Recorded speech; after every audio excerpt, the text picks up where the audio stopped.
옳은 소리, 서머타임의 부조리와 폐해. 2023년 3월 8일 정숙희 논설실장. 1982년 여름 미국에 처음 왔을 때 해가 무척이나 길다고 느꼈습니다. 습기 없는 캘리포니아 태양이 하루 종일 내리쬐었고 저녁 6시가 넘어도 건조한 하늘에는 한낮의 열기와 밝기가 그대로 걸려 있었습니다. 태양 때문에 사람을 쏘았다는 이방인의 메르소적인 정확히 표현할 수 없는 고독과 부조리의 느낌이 미국 생활 첫 해의 기억으로 박제되어 남아 있습니다. 그해 10월 31일은 일요일이고 헬로윈 데이였는데 서머타임이 해제되는 날이라며 1시간 더 자도 된다고 했습니다. 세상에 처음 듣는 이야기라 이상하고 신기하기 짝이 없었습니다. 멀쩡하게 돌아가는 시간을 잡아서 1시간을 더하고 빼고 일상을 늘리고 줄이고 하다니 이 선진국은 역시 다르구나. 뭐 그런 생각도 했던 것 같습니다.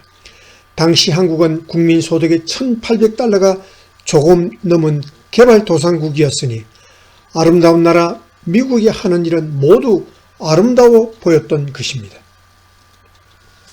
40년 건너뛰어 2023년 오는 일요일 3월 12일 새벽에 2시가 3시가 됩니다. 또 서머타임 일광 절약 시간제가 시작되는 것입니다. 스마트폰과 컴퓨터들은 자동으로 알아서 시간을 고치겠지만 손목시계, 탁상시계, 벽시계, 오븐시계 등은 수동으로 시침을 당겨야 합니다. 그렇게 1시간 일찍 하루를 시작했다가 7개월이 지나 11월의 첫 일요일인 5일에는 시계를 다시 뒤로 돌려 원 위치하는 수고를 반복해야 합니다. 도대체 사람들은 왜 이런 제도를 만들었을까요? 그 기원은 미국 국부인 벤자민 프랭클린이 프랑스 주재 미국 대사로 있던 1784년 파리 저널의 편집자에게 보낸 서한에서 찾을 수 있습니다.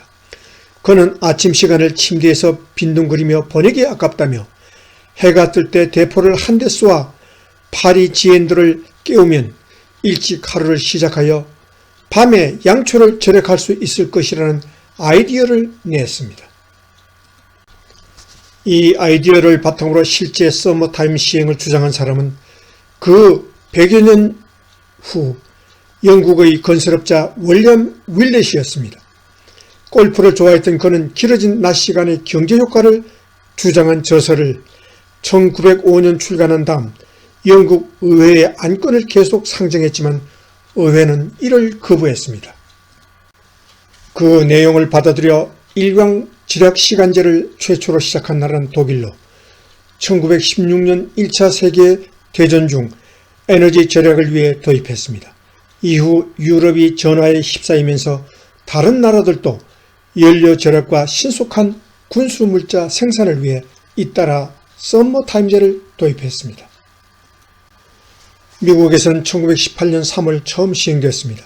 그리고 1차 대전이 끝나자마자 폐지됐다가 1942년 2차 대전 때 다시 도입되었으며 종전 후엔 에너지 절약을 명분으로 계속 실시되어 지금에 이르고 있습니다. 처음에는 각 주와 도시마다 다른 서머타임을 적용해 혼란이 있었는데 1966년 통일시간법 발의 후 하와이와 애리조나주를 제외한 미 전역에서 동일한 서머타임제가 시행되고 있습니다. 100년 넘게 시행되어 온 일광절약 시간제에 대해 최근 무역론과 폐지론이 급부상하고 있습니다. 연방상원은 지난해 3월 서머타임을 연구하는 선샤인 보호법을 만장일치로 통과시켰습니다. 번거롭게 매년 2번 시간을 조정하지 말고 1시간 앞당긴 서머타임을 아예 미국의 표준시간으로 만들자는 것입니다. 그러나 이 법안은 하원에서 심의되지 못했고 올해 또다시 입법자인 마르코 루비오 플로리다 상원 의원이 같은 법안을 상정한 상태입니다.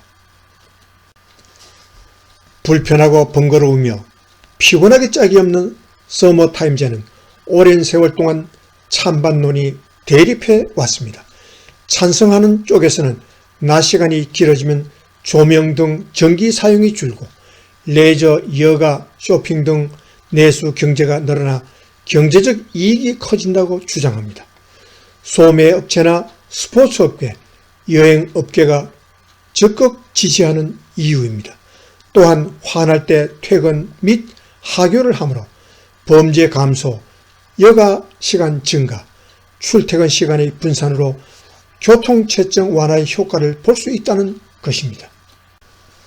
하지만 반대하는 이유가 훨씬 많습니다.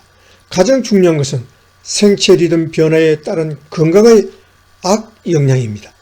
단 1시간이지만 인위적인 체내 시간 조정은 수면 장애를 초래해 인지 능력과 업무 생산성을 떨어뜨립니다. 1시간 일찍 아이들을 깨워서 등교시키고 자신도 출근하느라 전쟁을 치러야 하는 부모들이 제일 잘 압니다. 아이들은 학교에서, 부모들은 직장에서 잠이 덜 깬 채 하루를 시작하게 됩니다. 서머 타임 실시와 해제 후 몇 주 동안 교통사고가 늘어난다는 통계는 결코 이와 무관치 않습니다. 또 이 시간에 심장마비와 뇌졸중, 사망이 증가한다는 보고도 나와 있고 만성 수면 부족으로 인해 우울증, 비만, 당뇨가 악화될 수 있다는 연구 결과도 적지 않습니다. 시계를 1시간 앞당기는 것은 물리적 시간을 늘리는 마법이 아니라 신체 시계를 속이는 최면, 기만 또는 착각입니다. 저녁에 놀 수 있는 시간은 늘어나지만 대신 자는 시간이 줄어들기 때문입니다. 깨어있는 시간을 늘려 건강을 희생하는 꼴입니다. 따라서 수면과 건강 과학자들은 서머타임즈의 연구 적용이 아니라 연구 폐지를 주장합니다. 서머타임이 1년 내내 계속되면 여름철 밤이 너무 밝아 잠들기 어렵고 반대로 겨울 아침에는 너무 어두워 일어나기 어렵다는 이유입니다. 1990년대 이후 많은 나라들이 서머타임제를 폐지한 것도 이런 폐해들 때문입니다. 시계와 상관없이 해가 뜨면 일어나 일하러 젖을 짜러 나가는 농부들을 보면 답이 나옵니다. 젖소의 젖이 나오는 때는 시계가 가리키는 시간에 관계없이 일정하기 때문입니다. 인간 역시 동물입니다. 아무리 고등동물이라 해도 먹고 배설하고 자는 일은 일정한 생체 리듬에 따라 이루어집니다. 인간의 욕심이 만들어낸 이상한 제도를 하루빨리 폐지시켜 1년에 2번씩 시계 바꾸는 일 좀 그만했으면 좋겠습니다. 정숙희 논설실장, 출처 미주 한국일보. 이상 2023년 3월 8일 아침에 보내드린 옳은 소리 서머타임의 부조리와 폐해였습니다.